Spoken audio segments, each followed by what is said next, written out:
Y'all, I'm Krish Dhokia, and now this episode is all about lifestyle and inspiration. The little lessons, the funny fails, and the deeper truths that shape how I personally live. Now, I'll be honest, I'm not perfect at this. My life is full of like parenting slips and late night reflections, even reminders that faith, family, and freedom really are the foundations that should matter most. So today I want to share five things: parenting fails that made us laugh this week, why freedom is fragile if families don't defend it, the best habits, at least habit, that I've added this year, and why faith isn't private and what America still gets right. Because an awful lot of people say there's a lot of wrong things. So let's dive in. So, parenting fails that made us laugh this week, and those belly laughs.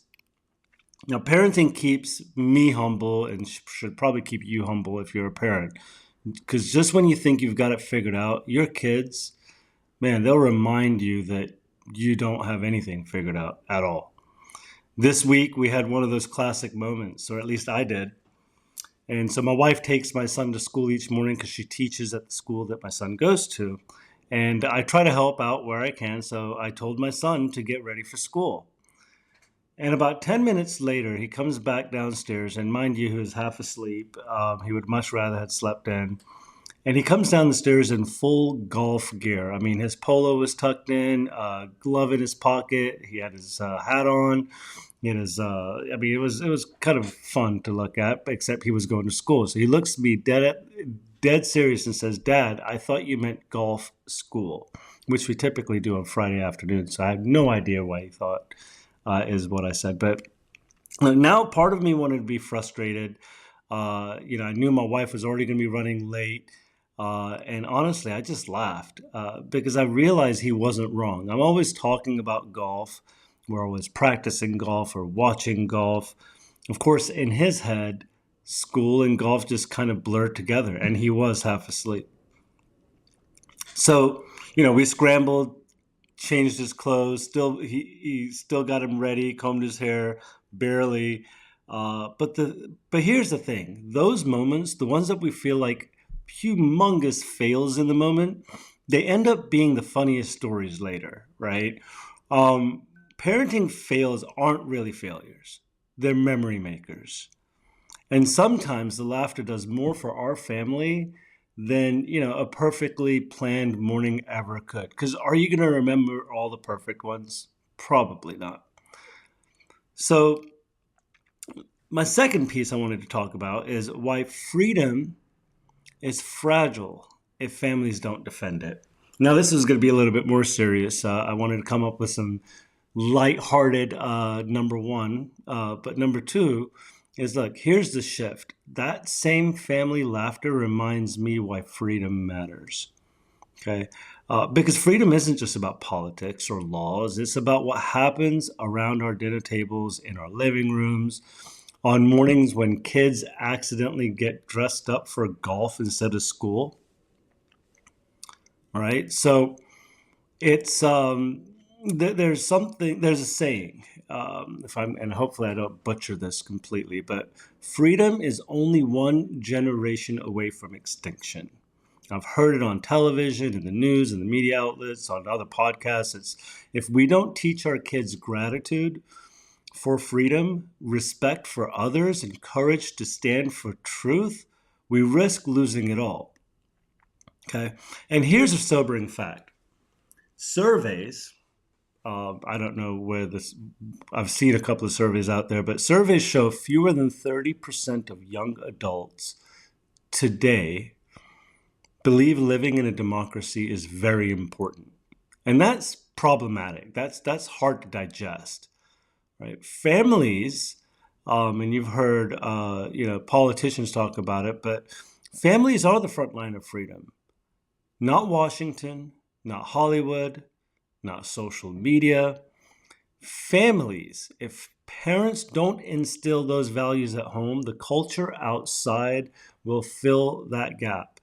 and it won't always be good, right? Freedom is fragile, but strong families are truly, undeniably the best defense.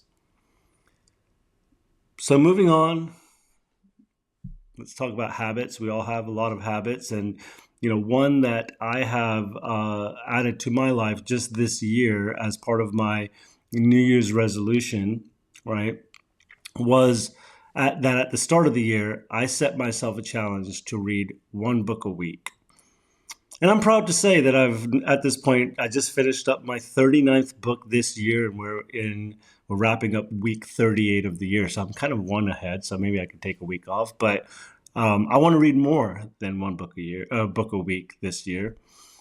But here's why that matters to me personally. Okay, I've always admired people who are well read. I've been around a lot of billionaires and millionaires and politicians and very successful, high caliber people.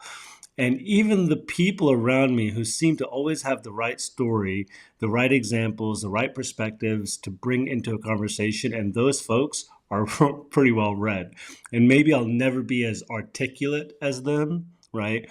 But I can tell you this, reading gives you a different kind of confidence. It fills you with ideas and creativity, and my work in marketing, creativity is important, but examples, wisdom, and language that really changes how you see the world. Perspective is everything. And here's something amazing.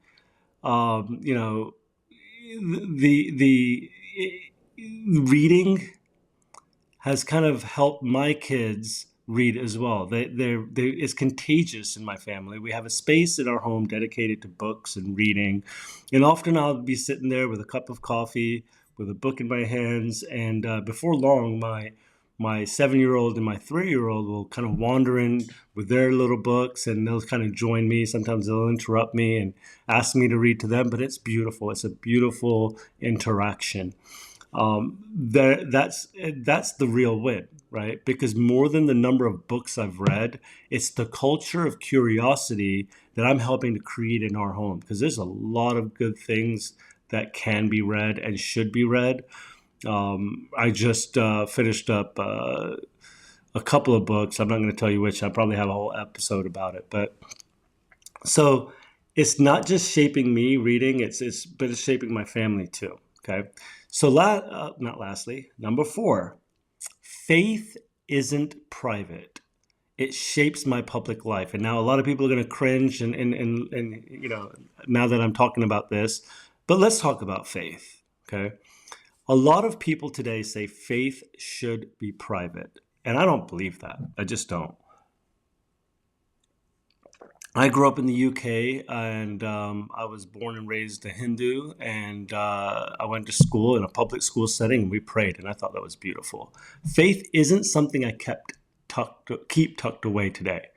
For Sundays or for whispered prayers before bed, it shapes how I parent, and my wife parents as well. It shapes how I treat my wife. It shapes how I lead my family, how I work, and probably, yeah, I assume how I vote as well. But here's the profound part that I've been thinking a lot about. If faith doesn't shape my public life, it's not really faith. It's kind of just like a hobby, right? Like reading or cars or whatever your hobbies are. It's not a hobby. That doesn't mean walking around preaching at everybody, right? There's a place and time for it as well, but it means living in a way where people see your faith through your actions, in kindness and courage and forgiveness and how you stand up for the truth. And I just want to take a circle back. Charlie Kirk did what he did on campuses, and there was a place for that as well. But my faith isn't private because my life isn't private. If Jesus is the foundation of my life, then that foundation better show up in how I live publicly. Okay. So lastly, a lot of people think America is just the worst place. I have a lot of relatives across the pond, and they look at us like we're kind of a TV show, a sitcom. Okay. It's really easy to focus on what's wrong with America. And don't get me wrong, there's plenty to fix. But sometimes you need to step back and remember what we still get right as a country. Okay? We still get freedom of speech. We can gather and worship openly. We can criticize leaders without being jailed. That's a real thing in many countries. We can start businesses and chase our entrepreneurial spirit and dreams. We can reinvent ourselves in this country. And here's a fact that really put it in perspective for me. Okay. So nearly 80%, let that sink in, of the world still lives under governments that are partly free or not free at all. 80%. What we have here is the ability to live free, and that is rare. And here's the deeper truth, right? America gets it when families get it right. When we raise our kids with faith, when we practice gratitude, when your 7-year-old opens doors for people and says, yes, ma'am, thank you, ma'am, yes, sir, no, sir, which my kids do. When we defend the truth, and then when we love our neighbors, okay? America is far from perfect. We all know that. But the fact is that I can sit here right now, speak openly, and post this video on YouTube. That's something most of the world cannot do today. And that is a freedom worth protecting. So there you have it. Parenting fails, kind of that made us laugh. Kind of cheesy, but you know what? Like, you'd have to have been there, okay? I promise you. A reminder that freedom is fragile without the family, right? The best habits that I've added this year and the extension of how those habits have kind of helped engage my family in different ways. Why faith can't just be private. And lastly, what America still gets right. Now, life isn't perfect, but it's full of these little lessons. When you add them up, they do create a lot of meaning, and you have to reflect on those things. If something in here kind of encouraged you, I ask you to subscribe, share it with a friend, or don't, right? And let's keep building lives anchored in faith, family, friends, and freedom. So I love you all, and hope to see you guys in the next one. Cheers.